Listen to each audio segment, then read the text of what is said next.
Welcome to Six Pack Cinema. On today's episode, we will be reviewing Spider-Man: Far From Home. Following the events of Avengers Endgame, Spider-Man must step up to take on new threats in a world that has changed forever. What a bland description. Thanks for tuning in. You should review movies. Oh my god, yes. Okay, I've had a couple, so time for a movie review.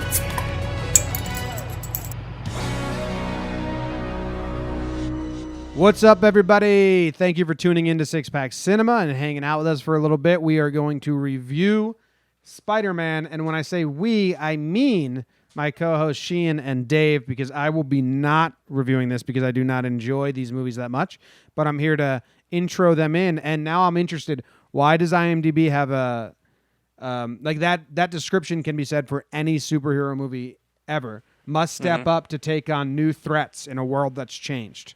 That could be any superhero movie. Well, yeah, they kept it as bland as possible because that Endgame they knew was going to change everything, and they wanted to keep it as vague, so people didn't get any spoilers. We saw the IMDb page for Spider-Man before Endgame came out. Oh, okay. Yeah, I get so it. That makes sense. timelines. Because that's pretty weak. Pretty weak. Oh, it's incredibly weak, and it's accurate yet incredibly vague. Yeah. All right. Well, if this is your very first accurate. time ever listening to Six Pack Cinema on a movie review, which we do every single Monday, movies and sometimes Netflix series or other TV series, how it's going to work is Sheehan and Dave are going to discuss the movie, their gut instinct, then they're going to talk about what they liked, what they didn't like, what they would change, and they're going to rate it on a two-pronged scale. One is cinematic, which is just how good of a movie this is. Try to keep everything. Expectations don't really play into that. It's just, hey, where does this land on a 1 through 100 scale? And then the other one is entertainment value, which a lot of these Marvel movies are really aiming for. None of them are really going to win awards, but we'll see. You never know, We'll see where Dave Jimmy. and Sheehan land. I'm going to hand the mics over to them and bow out for a little bit. I'll be back when you guys call my name. All right. Enjoy Before you go, talking- real quick, I just want to you're right, absolutely right. At no point has ever an MCU movie been nominated for an Academy Award or Best Picture. So. Absolutely right. Yeah. Except for last year. Yeah, What was last it? year What that was? happened. What was it?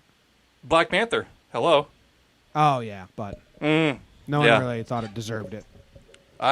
People did. I agree It was with actually that, very good. but people did think it deserved it for some reason.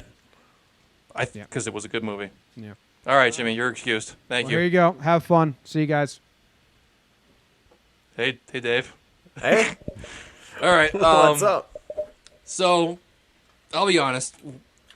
It wasn't the perfect Spider-Man movie for me. It had two major flaws and it started right off the bat. The intro I loved how they had Whitney Houston "My Heart Will Go On" in memoriam for the old superheroes who died in Endgame, but it was such a forced synopsis or recap of everything that went on. I loved it though because it was so shitty, and because it was done by high school students. They used I know, Getty but it images was- and stuff. But why would they be saying this? There was this school report that played at the beginning of each school day. So why are they telling all the No, kids it wasn't. there? It wasn't Yeah. before each. I mean, the news thing, but they were saying, "Hey, our video class finally finished this tribute to Iron Man and the Avengers." No, but that was the morning announcement type thing. Yeah, they played shit like that in my obviously not. I know, the but superheroes, why would they be telling the school a recap of what's happened since the snap or the blip they called it? It was forced. It wasn't a natural summary of the events of the past 5 years. I mean, it was only the summary of events for the past 2 months since Okay, they yeah, came back. sure. I felt like it forced. fit perfectly. It was not forced at all. We can agree. We can disagree on that one, but that's fine. We can move on. It was overall a great movie. My snap judgment was I loved it. It was you texted me like an asshole right after you saw it. It was like, it was top 5 movie. And I was like, fuck you, Dave. I hate when you do this. You set expectations way too high. But I might agree with you. Oh yeah, no, I love this movie. This is the movie that made me realize Tom Holland is the perfect Peter Parker Spider-Man. Yes. Because I think Tobey Maguire was great at being Peter Parker, not great at being Spider-Man. In the inverse of Andrew Garfield, he was good at the quippy Spider-Man, but his Peter Parker was this hipster cool kid which isn't who Peter Parker is. Agreed. And Tom Holland finds the perfect balance between nerdy, awkward kid and quippy, super strong superhero. Yeah, it's Tom Holland's great. It's very clear he's going to be the face of the franchise or the cinematic universe going forward, right? Yes. Even Which though I like that they're like setting that up because Peter Parker can be that character for the MCU. Even though he's Marvel. only under contract for one more movie, But I'm sure they're just going to renegotiate it. and they have to. That was probably the original contract was just like in case he sucked. Probably. The only movie I think that Tom Holland has been in since he got signed to be Spider-Man is like one, not really Western, like fantasy movie that bombed. And everything else has been Disney movies. So he clearly has a good relationship. Current War was filmed beforehand, right? Yeah, that was filmed beforehand. Okay, it's just finally coming out. Yeah. Okay. So he He's- has a good relationship with Disney. He's in a ton of their stuff. He's in a animated movie next year. So he's very clearly happy with the company. That's true. It always jars me when I see him in an interview when he's British. Yeah, he does a Queen's accent really well. It's jarring. Well, he is from England, right? Yeah, he's from England. But So he of course does. his accent's really well, you know? I was saying he does a Queen's accent from What's New a York. Queen's accent? Oh, well, you can't say that. When you say the Queen's accent, you're assuming it's fucking England. Like You're a Queen's fucking English? moron. No, if you say it's Queen's English, that means, or is it King's English? Sorry, I'm just watching Jimmy laugh. Yeah, he's laughing. You're a fucking Fuck moron. you guys. He's from England. You say he's got a Queen's accent. To me, that's okay. Whatever. You're right. No, he does a Queen's New York accent for sure. Whatever, Jimmy. All right. Fuck you. Okay, you just sitting there in the background laughing at me. It's nothing new. Okay. Do you want to give a quick overview of the plot, and then we can call out our favorite moments, or? Okay, sure. Yeah, he went on was a study abroad or the European trip to do in high school. He was supposed to go to all these different countries, and it was like really shittily booked. He was there. His big like goal was to tell MJ how much he loved her and how much he cared about her. He was going to buy her a Black Dahlia necklace, which is dark as fuck if you know Black Dahlia. And it all got disrupted because this guy, Jake Gyllenhaal, aka Mysterio, fucked everything up. Do you want me to keep going further? I mean, I could summarize the whole movie, but people are probably going to know what I'm talking about. Yeah, no. All right. So yeah, Elementals came through a portal from another world. He and Mysterio team up, fight them. Afterwards, you find out they're holograms, and Mysterio has been playing a trick trying to get access to Tony Stark's satellite network. And so Spider-Man has to team up, fighting Mysterio, or not team up. He has to fight Mysterio, and he doesn't know what's real. You got duped, and you got it was. I mean, I get it. It was those projector images from Mysterio. Mm-hmm. It brought me right back to like Doctor Strange level like visuals, and I thought nothing will ever top Doctor Strange. And of course, like the kind of like oh yeah, no, psychedelic, for like, sure. I was about to say that the first time he fights Mysterio and he gets his ass handed to him, and it's that like 10-15 minute like just trippy sequence. That is in the top 3 coolest sequences of any film I've ever seen. Yeah, I think because Just like how they use visual effects and because it was like the fake world of like any kind of like dream sequence you've ever seen in any movie, but then like he was slamming into like columns that weren't actually there because it was obviously in the real world. He just couldn't see anything. That added that took it from a great scene to like an extra added element to be like amazing. plus like the psychological ways that he was fucking with Peter, where he would like grab MJ by the throat, hold her over the bridge, which is how Gwen Stacy dies in the comics and what happened in the first Tobey Maguire movie. And then one of the lines was Tony Stark would still be alive if you were better at your job. Fair. It was just a fucking point. brutal sequence. And then did you see the slowed down like frames of the Iron Man coming out of the grave? Yeah, it's terrifying. He had like the Tony Stark mustache and like maggots crawling from the eyes. He didn't hold back at all. No, and I thought Jake Gyllenhaal was perfect as Mysterio in this movie. It almost makes you upset that was a villain because he Yeah, I liked him both times as Mysterio. Where like the first half where he's like pretending to be a hero, and I actually convinced myself a little bit. I was like, you know what? That's not how he is in the comics, but I like this way that they're going with Mysterio. He's great. Like I love this relationship between them. And then as soon as that heel turn comes, and he's just like this campy comic book villain, he plays it so well. Actually, I think you bring up a good point here. They did a great job of making us like Mysterio, who is a well-known world-class villain from the Spider-Man comics. And they still managed for us to be like, oh yeah, hey, this guy Jake or Quentin Buck or whatever, he's not bad. I like him. I like this. I like what he's doing here. Oh yeah. Well, I think that's tough to do. The MCU doesn't follow like characters exactly, so there's like that little sliver of doubt that maybe they're gonna change him, and like it could be a multi-film arc where he becomes a villain. He started out actually a hero. That'd be like watching Batman and be like, hey, this guy was his friend. Call him the Joker. Yeah, he's pretty cool, right? I mean, it's kind of like how Loki was a straight villain in the first one and became like an anti-hero by Infinity War. Well, yeah, but like that was a character progression from like it was a villain in the beginning. That's what I'm saying. This could be the opposite, where he wanted to be a hero. Because that's his arc in the comic books, where he wants to be a hero. In this movie, he wants to be seen as a hero. You're absolutely right, but he yeah, no, that's a good point. But it's the character development was never like the arc wasn't there. It was all like a ruse, so it made sense from the beginning. I agree with that. I just think I had allowed myself that sliver of doubt that maybe he will be like this hero who like everything just goes wrong and he becomes a villain. Which is credit to MCU for creating all these characters the way they do. Like you said, there's always a sliver of doubt. So that speech where he gets up on the bar and he's thanking everyone and everyone's like, yeah, fuck Tony Stark. That's another thing I hated. I didn't like that speech.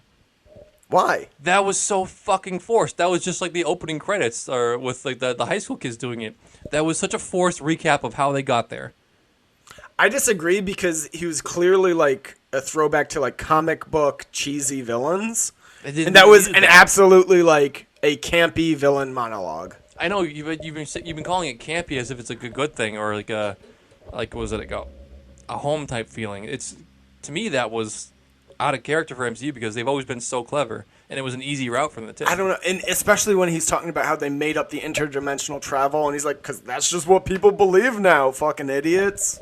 I know, yeah, that like one of those like giant revelations would have been cool, like placed in there, but it was just like, bam, this guy, that guy. These things happen all this way. It was just like, hey, we just succeeded. Everyone, we're all in the same boat.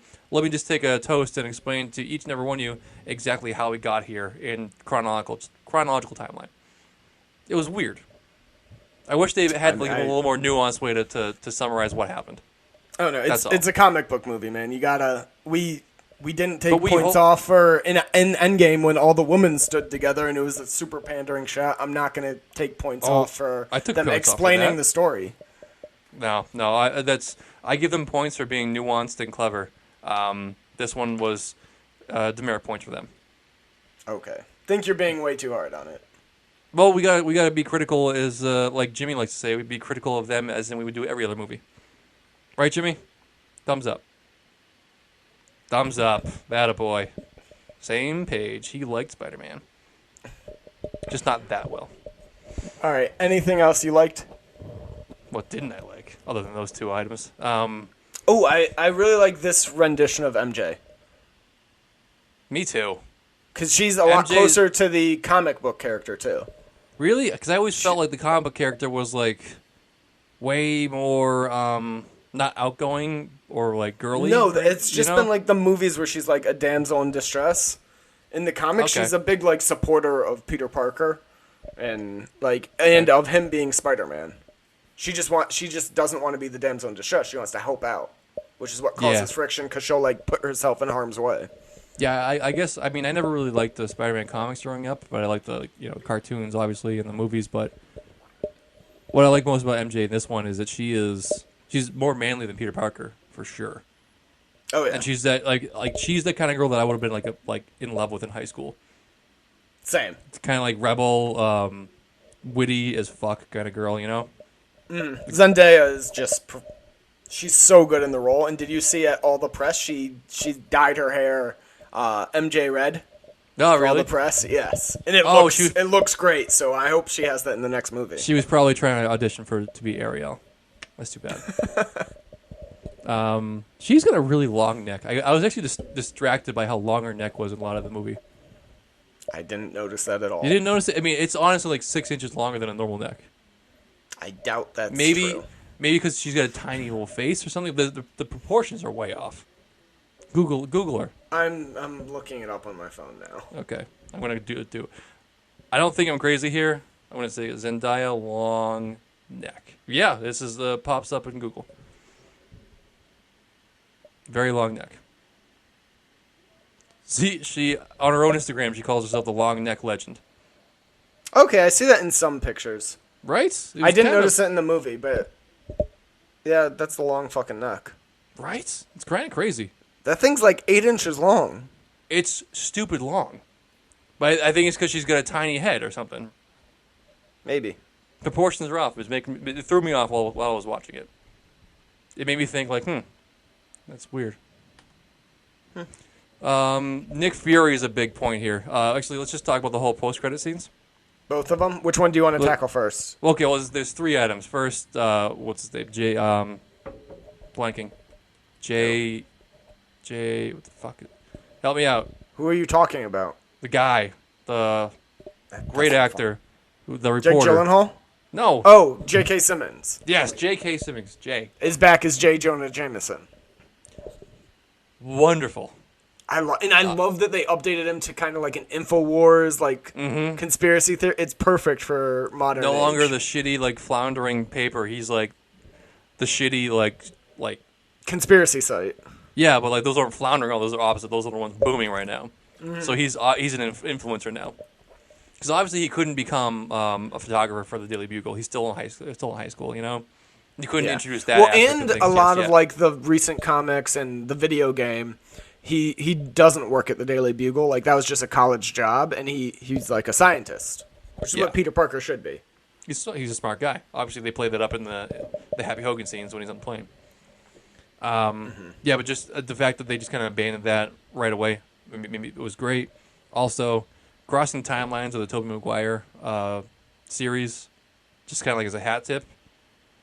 I love it. J.K. Simmons was hands down the best character of those series. For sure. And I was reading an interview with Kevin Feige where they asked, they're like, oh, did you consider like lots of people before deciding to go back? And he was like, no, there was never any other character or any other actor we considered for the role. If we couldn't get him, we were going to have a different, like it wasn't going to be J. Jonah Jameson in that scene. Yeah, absolutely nobody can yell like him. It was perfect. And It I was a also gift. like, because for those of you who didn't stay for the post-credit scene or don't remember it, they revealed that Peter Parker is Spider-Man in some doctored footage from Mysterio he leaked to J. Jonah Jameson. I like this for 2 reasons, because I think it's enough that, like, it's a conspiracy theory, so most people will probably be like, that's probably not true. But it's enough that it'll still turn Spider-Man into, like, the menace of New York and have, like, criminals after him more. Well, it certainly puts all of his plans in like jeopardy. He can't go back to school. Aunt May's in danger, so like it throws everything in the fire. That's what I think is going to happen though is he's going to go into Tony Stark's penthouse or his home wherever he is now. Well, I think there's 2 ways they could handle it. One is that it's a conspiracy site, so most people don't believe it, but it's still like popular and it's still causing problems for his. That's out of the bottle, man. Or in the second post-credit scene, we're shown Talos is still around, which we'll talk about, but it's very Talos, the Skrull. It's very easy for him to morph and look like Peter Parker and have the actual Peter as Spider-Man in the same place. So you can see them both there, and you'd be like, well, clearly he's not actually Spider-Man. Ooh, that's a great point. Which I like, because then it discredits J. Jonah Jameson, which gives him more of a reason to hate Spider-Man, and he was actually right. And that's a really quick like fix. You just have to be on camera. Yeah. It's awesome. That's so simple, and it has to be what's going to happen. Yeah. I mean, it's the only reason I could think that they would have Talos in this movie. I mean, it was. Yeah, no, I mean, well, they introduced Talos like literally last year, so it was a good time to bring him back. It kind of threw the timeline. Some people think that Sam Jackson has been actually Talos the whole time, which is bullshit. He's That's- not. They came out and said he's only Talos for this movie. Yeah. That brings in other questions of what Sam or Nick Fury is doing like up there. How about what's her face? Robin Sparkles. Well, yeah, for two things really quick. I think Samuel L. Jackson isn't getting enough credit for him acting in this movie because the entire movie I thought like something's up with Nick Fury. Like he didn't act like Nick Fury in other movies, so I thought, wow, the direction was either really shit or something's up. Mm-hmm. So he was playing what's the thing from Tropic Thunder? He was playing a dude acting as another dude. Yep. And it was I butchered that quote. You did. I'm the dude playing a dude that dressed like another dude or something shit like that. You know, Something like There's that. 3 dudes, but 3. Yes. I thought he was off just because he just came back from dusting. He failed magnificently with the Endgame Infinity War timeline. He's coming off 2 huge L's, and he died. He dusted. So I mean that's gonna screw with anybody's psyche. Well, and there's a couple of things throughout the movie where there's a quick cut to them talking at one point, and they're talking about the Kree, Kree sleeper cells. And then in the beginning, when he's introducing Spider-Man to Mysterio, he mentioned, oh, he's from an Earth, but not your Earth. He doesn't say our Earth. Yep. But I mean that to me was Nick Fury being classical like him. Wait, Like, yeah, it could go either way, but it makes sense now in hindsight. yeah, and the whole Kree conversation was like I thought that was baiting for like future movies to throw back to. Mm-hmm. Just implanting a little scene so they But can throw it back. also makes sense that Talos would be concerned about that. Oh, of course. It makes all sense in the world right now. And so, do you think the last scene of Sam Jackson on the Skrull ship is setting up Sword? Yes. It's got to be, right? Sword is the shield for extraterrestrials outside of the Earth, correct? Yeah, it's like the shield for the galaxy, not just Yep. Earth.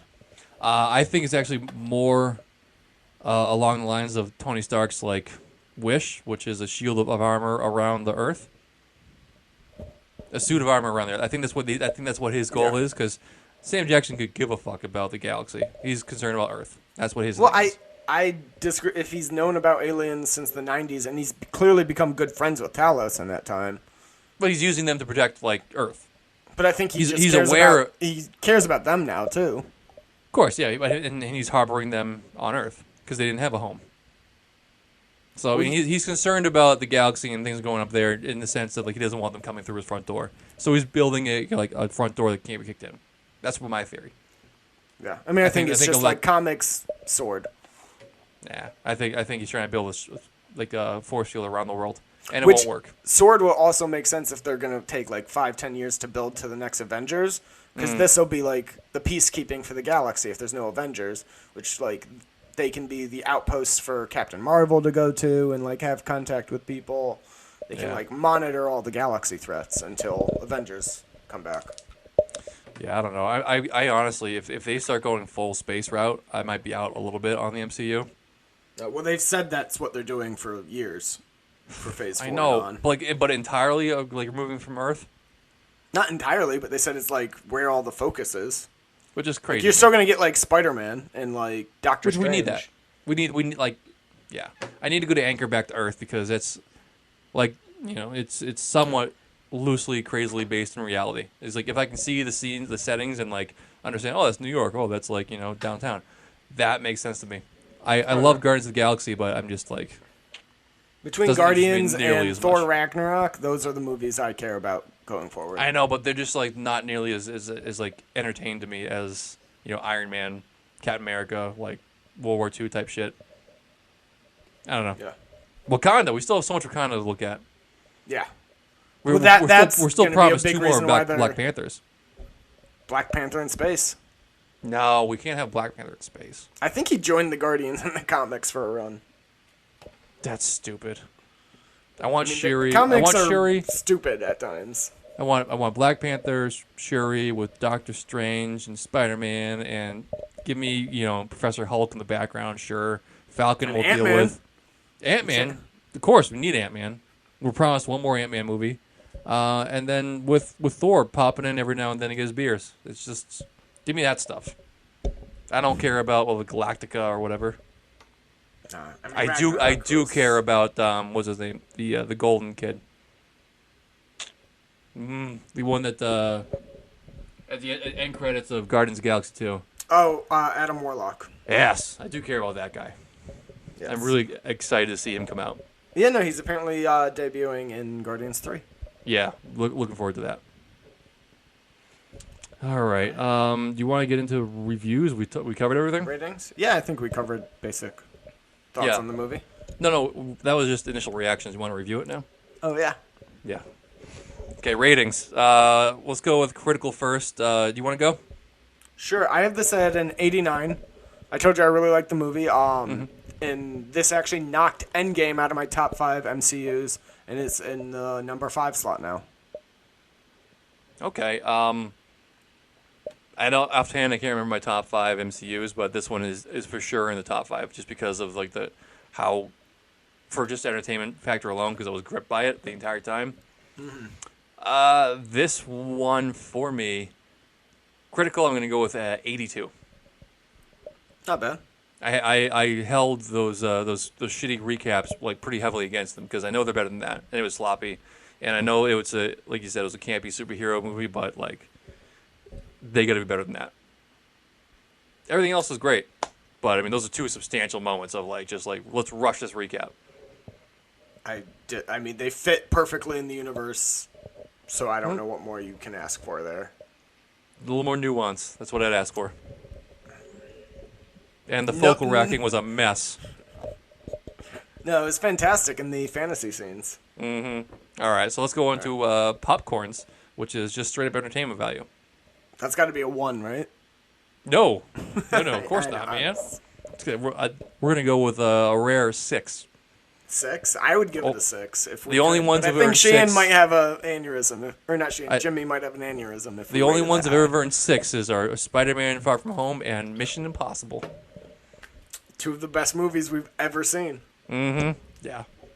So an even 5. So I don't know the offhand calculator. What's it? 82 plus 89. Oh, Great frozen. radio. Yeah, plus 89 equals It's 86. 86. 85.5, so rounds to 86%. That's fair, I feel. All right, Rotten Tomatoes. What do you think this is critically? Critically, 93. It's a 90. Audience Okay. score? 99? 96. Yeah, that makes sense. Yeah. Absolutely. Because people love this shit. Oh yeah, this was great. This was exactly.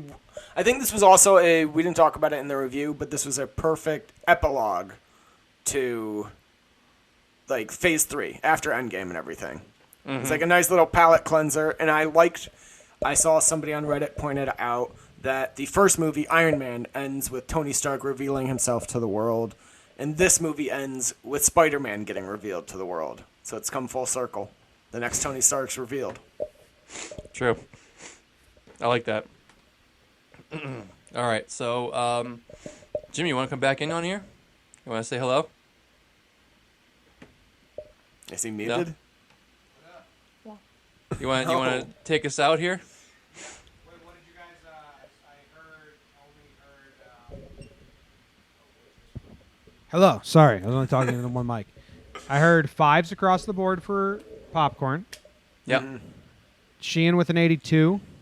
I had an 89, so average to an 86. 85.5.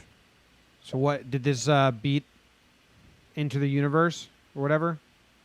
The last Spider-Man.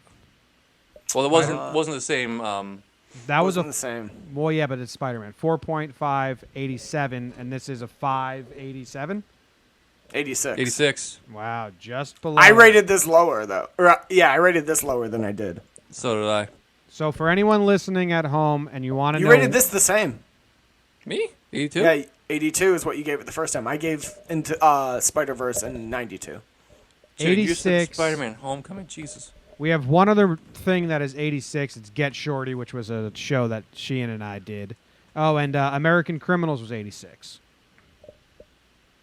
What, that was American was- Criminals. American Animals. Animals. Oh, I was like, what the fuck did we review? They were criminals, which would have been a Yes. bit more, Let's see. We got a lot They of were 87s. animals. This is a very popular Green Book, Darkest Hour, Blade Runner, a lot of 87s, a lot of 85s, Avengers. You guys have this above Avengers. Do you agree with that? Infinity War. I Infinity agree with War, that. yes. Endgame, no. Okay. Do you agree with that, Dave? I said this beat out Endgame for my top. And you have it above 88. Us. You agree with that? Above Us Yes. Definitely. and Tully Yes. and I, Tanya? Where the hell is... Yeah, I suppose. Where is it? You gave I, Tanya a 90, yeah. Fuck, sorry. I gave Italian 90. All right. Well, there you go. That ends it. Hey, anyone listening, if you enjoyed that and you heard a little bit about the other scores, we have a back catalog of how many? How many movies do we have now? 83? 88. This was our 88th movie or show reviewed. So go check out the back catalog. Listen to all of that. Go follow us on Go follow us on Six Pack Whoa! Cinema Instagram, Six Pack Cinema Ouch. Twitter, Six Pack Cinema Facebook, Six Pack Cinema YouTube. Follow us everywhere. And thanks for listening. We'll see you later. Love y'all.